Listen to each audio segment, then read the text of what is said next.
You ever look back on a moment and realize it was the quiet start of something falling apart? Like a small crack in the foundation that you don't notice until the whole damn house is leaning sideways? For me, that crack showed up on a Friday night in Denver, on a rooftop, surrounded by people who couldn't have cared less. It was my boss's birthday, a full-blown corporate celebration disguised as something casual. We were 3 stories up in Lodo, sipping overpriced cocktails and pretending it wasn't weird that someone from HR was grinding to bad 80s remixes on the makeshift dance floor. I was nursing a glass of whiskey and chatting with a couple of guys from my department when the topic of weekend getaways came up. "Man," one of them said, already tipsy, "I swear Hannah's got the best deal going. Every Friday like clockwork. She's just gone.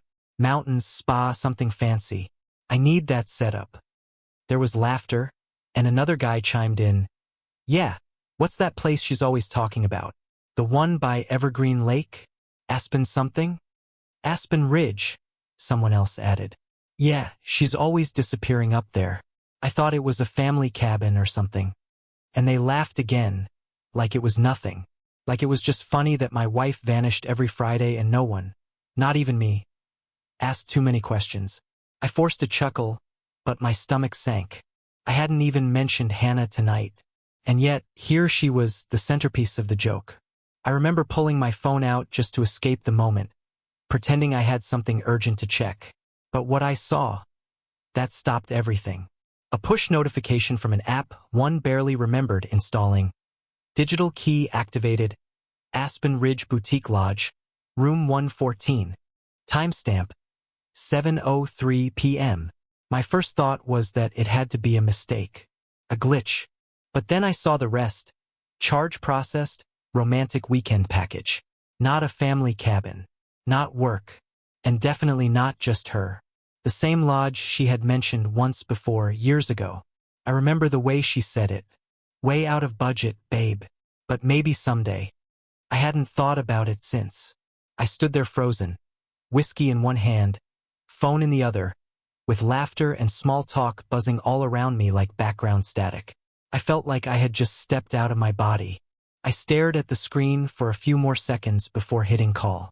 She picked up right away, which caught me off guard. "Hey you," she said, all sweet and casual. "How's the party?" I tried to sound normal. "Pretty good.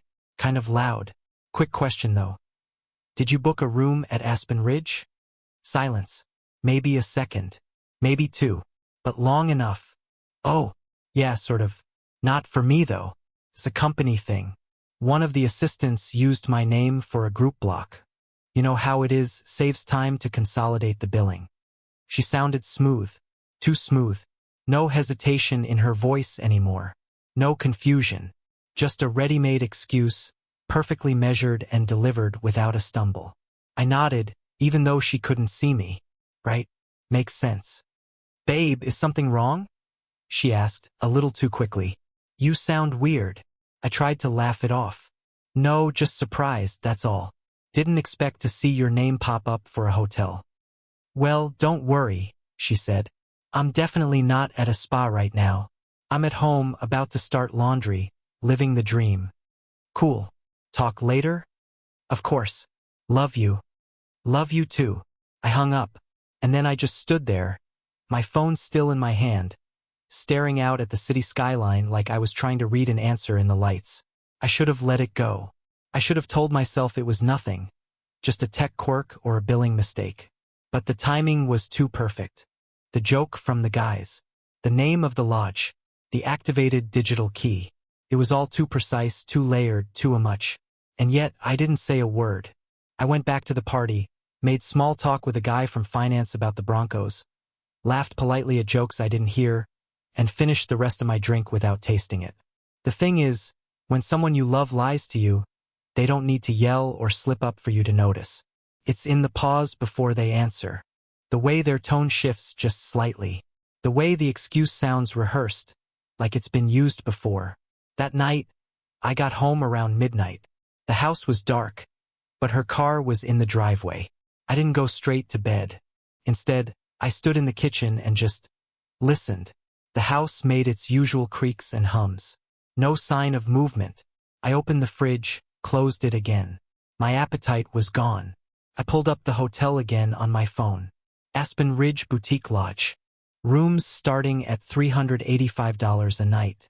Photos showed couples in bathrobes sipping champagne on private balconies, fireplaces glowing in the background, ads boasting luxury and an asterisk Macy in the heart of the Rockies.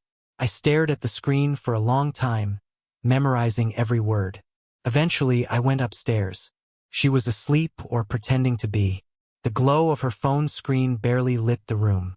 It was face down on the nightstand, something she never used to do. She shifted as I got into bed, murmuring, "Hey, you're late." "Party ran long," I said. "You asleep?" "Almost. You okay?"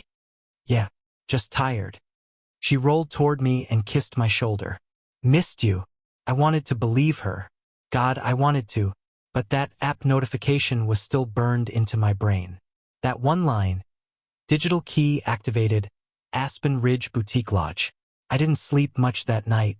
Every time I closed my eyes, I saw the words again. Every laugh from the rooftop echoed in my head. Every smooth excuse from her mouth felt like a cold wind blowing between us. That was the first moment I knew something was wrong. I didn't have proof. I didn't even have a clear accusation. But deep down, in the part of me that still loved her, I felt the shift. Something had changed. Something was broken. And whether I wanted to face it or not, the unraveling had already started. The thing about suspicion is that once it shows up, it doesn't just sit quietly in the corner. It moves in, unpacks, makes itself at home. I didn't want to be the kind of husband who snoops or doubts or keeps score. But after that Friday night, I couldn't stop seeing things. At first, I told myself I was overthinking. Paranoia. A one-off glitch. But then Hannah started changing, little things at first, like someone rearranging furniture just enough to make you trip in the dark. She changed her phone passcode. No warning, no explanation. We'd always had open devices, more out of habit than some grand gesture of trust. Suddenly I'd glance over, and she'd be shielding her screen like it held state secrets. If I asked what she was doing, she'd flash a smile and say, "Just checking something for work." Or private client notes. Can't risk it. Always breezy. Always just enough to sound reasonable. Location sharing? Gone. I didn't even notice until one Friday night when she said she was going to meet the girls for wine. I opened our shared map like I always did, half out of curiosity, half out of comfort, and there it was, location not available. I waited a few hours before asking, "Hey, your location's off. Did you change a setting?" "Oh, weird. Must have updated automatically," she said without skipping a beat. "You know how iOS is." I nodded, pretending to believe her, but my gut told a different story. I knew Hannah. I knew the rhythm of her lies. And these weren't mistakes. These were choices. Friday nights became sacred to her. Not in a romantic way. Not in the way they used to be when we'd make pizza and binge crime documentaries until we passed out on the couch. No, now they were off limits. She started calling them girls' nights. Always with new names I didn't recognize. One week it was Lauren, next week Bree, then Nessa. Always casual. Always vague. I started writing them down in a notes app, just a quiet record for myself. I wasn't trying to trap her. I was trying to prove I was wrong.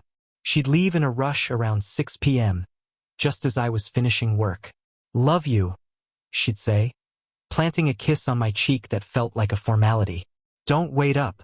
It might be a late one." And then there was the toll road.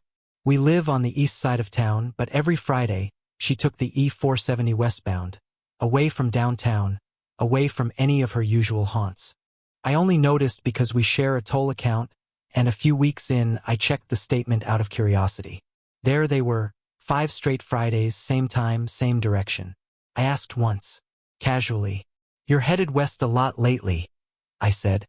"Figured your girls' nights were downtown?" She paused for a breath. "Oh, we've been trying a new wine place up near Boulder. Less crowded. Better ambience." I let it slide, but I knew the road she was on didn't lead to Boulder, not directly. It curved south, toward Evergreen, toward that lake, toward that lodge. One night, I caught a glimpse of her getting ready. She thought I was in the other room, But I walked in and saw her in front of the mirror. New dress, low cut, emerald green, tight at the waist. She looked stunning, too stunning for just the girls. She turned sharply when she heard the door. "Oh," she said, laughing nervously. "Didn't hear you." "Wow," I said, swallowing hard. "That's a lot for a wine night." She smiled. "It's a theme night. We're dressing up." I nodded. "What's the theme? Date night chic?" She rolled her eyes. "You're cute." I didn't push, but I noticed she sprayed on a new perfume that night. Citrus and musk, sharp and unfamiliar. She'd worn the same vanilla floral scent for years. I asked her about it once, weeks later, and she said, "Oh, I got bored of the old one. Time for something grown up." But she never wore it around me. Only on Fridays. The lingerie came next. Small, black Victoria's Secret bag tucked beneath the rest of the shopping. I saw it while helping her bring in the groceries. "Oh, that's just for me," she said quickly, snatching it and hurrying off. But I never saw her wear it. Not once. She started leaving her phone face down, which she'd never done before. If I reached to hand it to her or picked it up by mistake, she got flustered. "Careful. That's sensitive client stuff." I respected her work. I always had, but she wasn't a surgeon. She worked in marketing. And then there were the nights she came home. Different. Tired, but not the kind of tired you get from wine and giggles. It was the kind of tired that came with contentment. She'd hum in the kitchen, long after midnight. Sometimes she'd climb into bed already in her robe, hair damp, smelling faintly of lavender and eucalyptus, like she'd just come from a spa. Once, I caught her scrolling through photos on her phone, then quickly locking it when she saw me looking. "Good night," I asked. "Yeah," she said, too fast. "Great night." Then she turned off the lamp and faced away from me. I told myself I was being crazy, that I was inventing patterns where there were none, that if I pushed too hard, I'd drive her away for real. But one Friday, I did something I'm not proud of. She'd left her work tablet on the counter. I told myself I was just checking the weather app. We were planning a hike that weekend, and I wanted to see if it was still raining in Estes. That was the excuse, anyway. But the truth is, I swiped open the screen, saw a calendar app, and tapped it. There, buried in her work meetings, were placeholders labeled with vague names: client prep, offsite, Q3 planning session field. But the dates all matched the Fridays she disappeared. And not a single one had an address listed. No Zoom link. No attendees. I screenshot *TED1 and emailed it to myself. Then another. Later, I compared them to the toll charges. Perfect alignment. She wasn't working. She wasn't with friends. She was somewhere else. With someone else. The final straw came when I noticed she'd started bringing a travel tote into the car on Fridays. It wasn't a purse, it was a weekender bag. Like she was packing for a short trip. Makeup, clothes, who knows what else. I caught her zipping it shut once as she walked out the door. "Going somewhere longer than dinner?" I asked, trying to sound casual. She smiled. "Just crashing at Breeze. Too much wine last time, so I figured I'd bring a toothbrush this time." That's when I knew I couldn't keep pretending. It wasn't the makeup or the perfume or the lies about Lauren or Bree. It was the way her smile no longer reached her eyes when she said she loved me. The way her affection felt mechanical, like she was checking a box. She was somewhere else already. Emotionally, she had packed that weekender bag long before I ever noticed. And yet, I didn't confront her. Not yet. I wanted to be sure. I needed something undeniable. Something I could hold in my hands and say, "Here, this is the moment it broke." So I waited and watched. And the more I watched, the more I realized this wasn't the beginning of the end. The end had already happened. I was just late to the realization. There's a kind of silence that settles in when your worst suspicions are no longer just thoughts. They're facts. Not imagined. Not hypothetical. Facts. Tangible, visible, undeniable. And for me, that silence arrived on a cold Thursday evening, courtesy of a camera I'd forgotten I even owned. Started with my car. About a year earlier, I'd upgraded to a newer model. Something modest, but with just enough bells and whistles to make me feel like I'd finally made it. One of those bells was a backup camera that automatically uploaded footage to a cloud account whenever it detected motion nearby. I set it up once, tested it, then forgot about it. Until now. I was scrolling through my inbox late one night. Insomnia had taken up residence since the Aspen Ridge notification, and there it was. A flagged email I must have missed days earlier. Auto upload. Motion detected. October 14th, 6:37 p.m. I tapped it open. The footage loaded slowly. Grainy, thanks to fading daylight and a rain-spattered lens. The timestamp matched a Friday, another one of her girls' nights. I almost exited out. But then I saw her. Hannah. Clear as day. She was stepping out of her car in a gravel lot.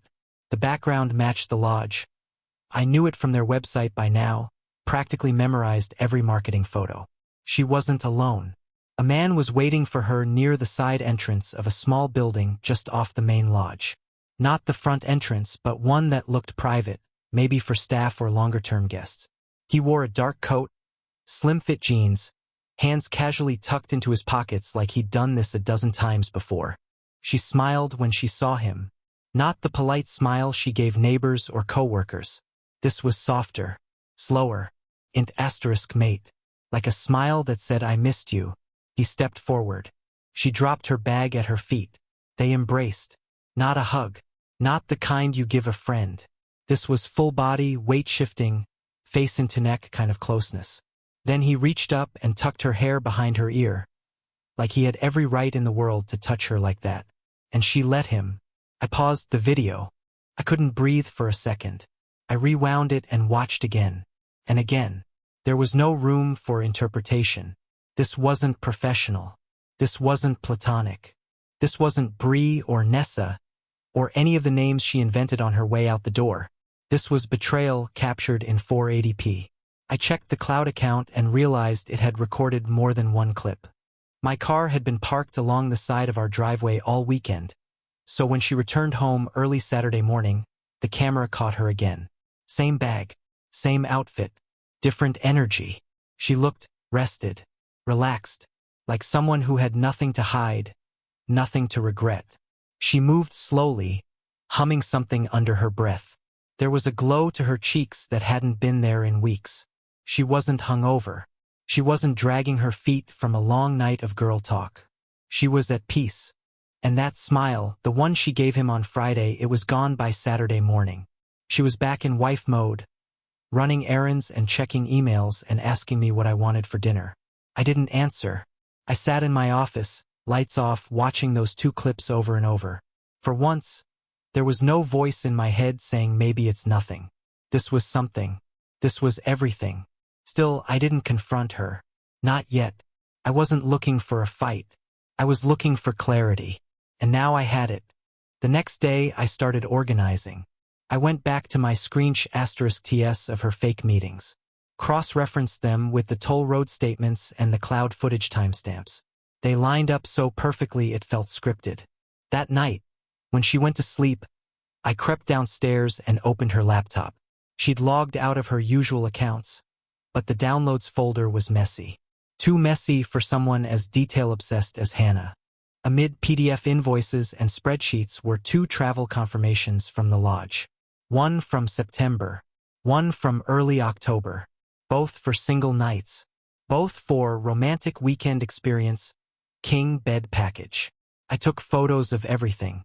2 days later, I found a letter in the mail addressed to her from Aspen Ridge. A loyalty program update, congratulating her on Tier 2 romantic retreat status. I nearly laughed. Romantic retreat. For 2. She hadn't even bothered to hide it. I started checking the trash folder in her email. That's where I found the spa voucher. It was from a month ago. A printable PDF for Couples Rejuvenation Massage Evergreen Package. No names listed. Just a confirmation number and the same lodge logo in the header. I clicked through the link and confirmed the booking history. There it was. Booked under H. Walker. Her maiden name. The man was clever. But she'd used her main email for the reservation. Sloppy. Or maybe she just didn't care anymore. I kept digging. The bank account she rarely used, her work card. She'd called it. Showed charges from boutique wine shops in the area, a small florist, a bakery near the lake, always on Fridays, gifts maybe, shared snacks, little gestures to sweeten their stolen time. My stomach turned. I didn't know if I was angrier at the cheating or the int asterisk Macy of it. The details, the planning. She didn't just fall into this. She built it, brick by brick, lie by lie. And I was the idiot standing in the doorway, smiling as she laid the foundation. But even with all that proof, timestamps, footage, I didn't say a word to her. Not yet, because as much as I wanted to explode, I also wanted to see how far she'd go, how long she'd keep up the act. That Friday, I watched her dress in front of the mirror again. Same care, same perfume, new earrings this time. She turned to me and smiled. Dinner with Bree and Alex. Italian place near Golden. I might stay over, depends how much wine we have. I nodded. Have fun. She kissed my cheek. I felt nothing. After she left, I checked the toll road account. Within 45 minutes, her car hit the same checkpoint. Westbound. Evergreen. I checked the cloud camera footage from the week before. There was a third clip I hadn't noticed. A blurry sh*T of her unlocking her car the next morning. Hair damp, tote bag slung over her shoulder. And this time he was walking her to the car. They were laughing. She kissed him on the cheek before sliding into the driver's seat. A small kiss. Casual. Familiar. She drove off and he stood there waving like it was the most normal thing in the world. I sat in my office until the sun came up, staring at the paused video of that moment. His hands still half raised. Her brake lights fading in the distance. And still I said nothing, because some truths are too big to say out loud. Once they're spoken, there's no putting them back in the box. But I knew what I was seeing. And I knew, without a shred of doubt, that my wife was in love with someone else. After I saw the video of them kissing goodbye, something shifted inside me. It wasn't rage. It wasn't even heartbreak, not anymore. It was methodical, like my brain had split off from my heart and taken over the controls. I didn't cry. I didn't scream. I started planning. I figured if Hannah was going to live a double life, then I needed to do the same, quietly, carefully. I couldn't afford a confrontation. Not yet. I wanted the truth, and more than that, I wanted her to hand it to me without realizing what she'd done. So I started building a file. A real one. Digital, encrypted, and mirrored to the cloud. First thing I did was create a folder called Friday Rituals. Inside, I placed **TS of her fake calendar events. Vendor walkthrough, off-site Q3 prep, client discovery retreat. Vague enough to sound real. But when I ran each meeting title through her company's public schedule and cross-checked with their internal posts, nothing. No mention. No LinkedIn updates. No company retreats at Aspen Ridge. Next, I pulled toll records going back 3 months. The pattern was crystal clear. Every Friday at approximately 5:36 p.m., her car passed through the same westbound toll plaza. Every Saturday morning, somewhere between 9:10 and 10 a.m., she returned. The timing never varied much. She didn't even try to be unpredictable. That almost hurt more. I added each toll transaction to a spreadsheet, complete with date, time, and route. I color-coded them. Blue for outbound, green for return. It looked like a rhythm, a weekend ritual she shared with someone else. After that, I logged into our bank's rewards program. She had a card in her name we barely used, one of those promotional accounts we opened for airline points. I hadn't checked it in years. But when I logged in, I found something that made my jaw tighten. A loyalty upgrade notification from Aspen Ridge Boutique Lodge. Subject line, "Congratulations, H. Walker, you've earned Tier 2 romantic rewards." I opened the PDF. It was a glossy, corporate-looking thank you letter. "Dear H. Walker, we're delighted to recognize your continued visits to our Romantic Experiences program." It listed perks, early check-in, late checkout, complimentary champagne, discounted couples massages.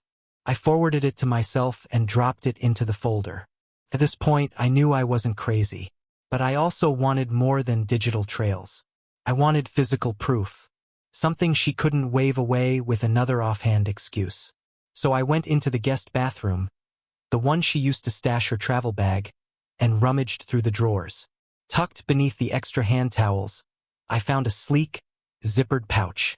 Inside, small travel-sized perfume, a silk eye mask, a folded receipt from a boutique wine shop, and a spa voucher. 2 guests. Evergreen Bliss package. Value, $350. No date listed, but it didn't matter. The voucher said it all. I scanned it with my phone, geotagged it, and filed it away. That night, while she slept, I accessed her email on the iPad we used in the kitchen. She wasn't careful anymore. She probably assumed I wouldn't look. Or maybe she no longer cared if I did. In the trash folder were 2 deleted confirmation emails from Aspen Ridge. Both were for Friday night stays. Room 114. Same room both times. One booking was from 2 weeks ago. The other matched the day I saw the video. Each email ended with the same note. Enjoy your romantic stay. We've reserved a king suite with private fireplace and lake view balcony. I read those lines again and again. Private fireplace. Lake view. King bed. I forwarded the emails to a hidden inbox I created, then cleared the forwarding history so she wouldn't see it in her sent items. Next, I turned to her browser history. She'd cleared it recently, but not well. Autofill still worked. When I typed A, the first suggestion was Aspen Ridge Boutique.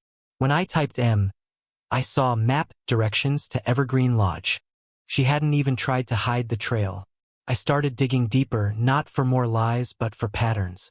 The more I looked, the more I saw how long it had been going on. Her clothes told part of the story. Over the past few months, she'd bought a handful of new outfits, dresses mostly. She always told me they were for work dinners or girls' brunch. But every time she got dressed up for those Friday escapes, she wore something I'd never seen. She didn't wear those dresses around me. She didn't post photos in them. They existed in that other world, the one where I didn't exist. One afternoon, while she was still at work, I opened her closet and took photos of each new item. I matched them against the receipts in her email and logged the purchases into my evidence folder. One dress in particular, a silky plum-colored wrap with a thigh slit, cost over $300. She'd worn it the night before I caught the car footage. I knew because it was hanging by itself, unzipped, perfume lingering on the collar. I leaned in and smelled it. It wasn't hers. It was masculine. Something musky. Not mine. Not any scent I owned. I took a step back. My pulse pounded in my ears, but I stayed calm. Every new clue was another brick in the wall. The goal wasn't to confront, it was to collect. That same night, I checked the cloud footage again. The camera had picked up her return on Saturday morning. As she opened the car door, something fell out. Looked like a receipt. She bent to pick it up. The footage caught just a flash of text, but I froze the frame and zoomed in. It was from a coffee shop called Lake House Roasters.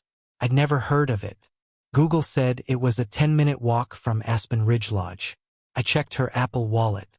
Sure enough, she had 3 transactions from Lake House Roasters in the last month. All early Saturday mornings. Maybe that's where they had coffee before saying goodbye. Maybe that's where they laughed over inside jokes I'd never hear. Maybe that's where she kissed him goodbye just outside the view of the camera. The thought made me nauseous, but I kept going. I knew her company used Google Workspace, so I logged into our shared family Google account and checked location history on devices that had synced with it. Her work tablet, by accident, had once connected through our home Wi-Fi. Google cached her login. I accessed the timeline. Fridays. Departure from our home at 5:40 p.m. Arrival near Evergreen around 7:15 p.m. Paused activity at Aspen Ridge Boutique Lodge until the next morning. Return route showing eastbound travel beginning between 9 o'clock and 9:30 a.m. Repeat.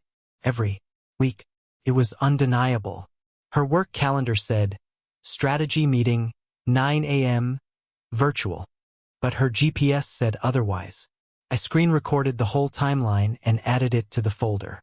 At this point, I had everything: toll charges, hotel booking receipts, spa vouchers, deleted emails, location data, cloud camera footage, deleted browser history, loyalty letters, physical items from her travel bag, and most damning, videos of her with him, embracing and laughing like I didn't exist. Still, I said nothing. I started planning my own exit, quietly like her. I opened a new bank account under just my name and began rerouting my direct deposits. I changed the passwords on my insurance, my investments, my cloud drives. Anything joint I began separating. Emotionally, I was already gone. Legally and logistically, I was preparing the same. Every night, I looked at her and wondered how she could lie so easily. She'd kiss me goodbye, text me updates about grocery lists, ask about my mother like everything was fine. But I knew her tells now. I knew the way she fake laughed when she needed to stall. I knew the way her eyes darted when I asked about her weekend plans. I knew the way she overcompensated with little touches and sweet nothings. And every time she did it, I smiled back. Because I had my own secret now. And it was almost time to use it. They say the last to know is always the one who's closest. That's a lie. The last to know is the one who refuses to look. And that had been me. But once I'd gathered the evidence, once the dots connected themselves without me having to force it, I couldn't unsee it anymore. The betrayal had a shape, a smell, a route, a rhythm, and it wasn't just between her and him anymore. I was starting to suspect there were more witnesses than I realized. The truth didn't just live in her phone or hotel receipts. It had seeped out into the world, into people, into rooms I hadn't been in. Conversations I hadn't heard. Until one day I did. It was another work event, this time in Boulder. A regional summit, hosted at one of those sleek open-floor tech spaces with exposed brick and kombucha on tap. Hannah was invited because she had recently joined a cross-team collaboration project. I tagged along because, ironically, I was supposed to give a talk during the afternoon session. I wasn't sure what I expected showing up to that event. Maybe part of me hoped I'd be wrong. That all the things I'd seen could be explained, that I'd built a case out of fragments that meant nothing to anyone else. But by that point, I wasn't looking for reassurance. I was looking for confirmation beyond the digital, beyond the receipts. And I found it, without even trying. It started with a glance. We arrived together. She wore a navy blouse tucked into high-waisted slacks and carried herself like someone used to being admired. And she was. I saw heads turn when she entered. But it wasn't just admiration. Some of those looks had weight to them. And not the kind you give a coworker you respect. The kind you give someone who has secrets you're part of. We mingled, said hello to the usual faces. She introduced me to a few new colleagues. Names I pretended to remember, faces that blurred together. We separated after registration, heading to our respective panels. After my session, I made my way to the break area. I poured myself some coffee, sat down at a corner table with a view of the room, and just watched. Hannah was standing near a cluster of marketing people, her team. She was laughing, casually sipping from a paper cup, looking every bit the polished professional. But I couldn't hear what she was saying, so I zoned out. Then I heard my name. Not directly, not at first. I caught a snippet from behind me. Two men, maybe late 30s, leaning near a snack table. One of them wore a badge that said vendor. I mean, how does her husband not know? The first guy said under his breath. She's practically a ghost every Friday. Same car, same lodge, same? Sure. The other one interrupted, glancing around. Dude, that's her guy over there, right? The speaker? My chest went cold. The first guy looked toward me, then quickly looked away. No way. You think he knows? The second one shrugged. If he does, he's putting on a hell of a show. I heard she's been doing the lake retreat thing since summer. Someone said she's got a standing reservation at the boutique place. You know, the couple's one. They both laughed quietly. I sat frozen, pretending to scroll through my phone, hands steady while my insides screamed. It wasn't just betrayal anymore. It was exposure. She wasn't hiding a private affair. She was starring in a performance that half her office had already seen. And I was the joke. The loyal, clueless husband. I didn't say anything. I didn't turn around. I waited until they moved on, then stood up and went to the restroom, not because I needed to, but because I needed a mirror. I stared at my own face for a long time. I didn't look broken. I didn't even look mad. I looked calm, but my chest felt hollow. I replayed what I'd heard, word for word, tone for tone. It wasn't gossip born of malice. It was casual, like discussing a rerun of a show everyone watched already. They knew. They all knew. Later, I found a quiet bench outside, away from the bustle. I scrolled through LinkedIn and found one of the names I recognized from the group near Hannah. Jessica W., senior copywriter. I tapped her profile. Then I remembered something. Hannah had mentioned Jessica once, months ago. Jess has been asking questions about the spa I went to. Think she wants to take her guy there. At the time, I didn't think anything of it. But now it sounded different. Like code. I kept scrolling. Post after post from Hannah's team, corporate retreats, happy hours, inside jokes. One caption stopped me cold. Photo of a few of them at what looked like Evergreen Lake. Fall colors in the background. A fire pit behind them. Hannah wasn't in the photo, but the caption said, "When the lake knows all your secrets, eyes, fallen leaf, #retreat life, #Friday squad." My stomach turned. It wasn't subtle. And worse, it had been posted 6 weeks ago, while I'd been sitting at home thinking we were just going through a dry patch. That night, after the summit, Hannah and I grabbed dinner on Pearl Street. She was bubbly, chatty, asked how my panel went. "Good," I said, not elaborating. "You were so poised," she added, picking at her salad. "I watched from the back. You should do more talks." I nodded, barely tasting my food. She didn't notice I was quiet. Or if she did, she didn't ask. Maybe she thought I was just tired. Maybe she thought I still didn't know. As we walked to the car, she reached for my hand. I let her take it. The whole ride home, I watched the lights blur past the windshield. I kept hearing those voices from the snack table, laughing under their breath. How does her husband not know? It echoed, mocking. Not because they were cruel, but because I had made it so easy. And for the first time, I realized something that hurt more than the betrayal itself. She wasn't afraid of being caught. She was confident I would never look. I spent the next day going over everything again. Not the evidence, I already had that airtight. I went over her words, the times she talked about work, the way she avoided certain names, the way she always left out details unless I asked, and the way she asked about me. She never asked what I was working on, never followed up when I said I had deadlines. It had all become background noise to her, because I wasn't part of her world anymore. I was furniture, routine, something safe to return to after a night in a king bed with a lake view and someone else's arms. The next Monday, I went into her office building. I told her I was meeting someone for lunch nearby and thought I'd surprise her with coffee. She smiled, flattered. "You're cute," she said, taking the cup. I lingered just long enough to hear the silence that followed me. The quick glances between desks, the awkward nods. Nobody said a word to me directly, but I felt it. The quiet judgment, the sympathy, the disbelief that I still didn't know. Except I did. And soon so would she. A compliance audit at Hannah's firm flagged her discounted hotel stays, revealing a misuse of vendor perks. She came home shaken, mumbling about HR questions and internal reviews. But it wasn't our marriage she seemed worried about. It was her professional image. Watching her scramble to preserve her spotless reputation while still lying to me made one thing clear. The only thing she feared losing was control. I never confronted her. No shouting, no scene. I closed our accounts, found my own place, packed my essentials, and left. She was too wrapped up in her unraveling career to notice I was gone until it was over.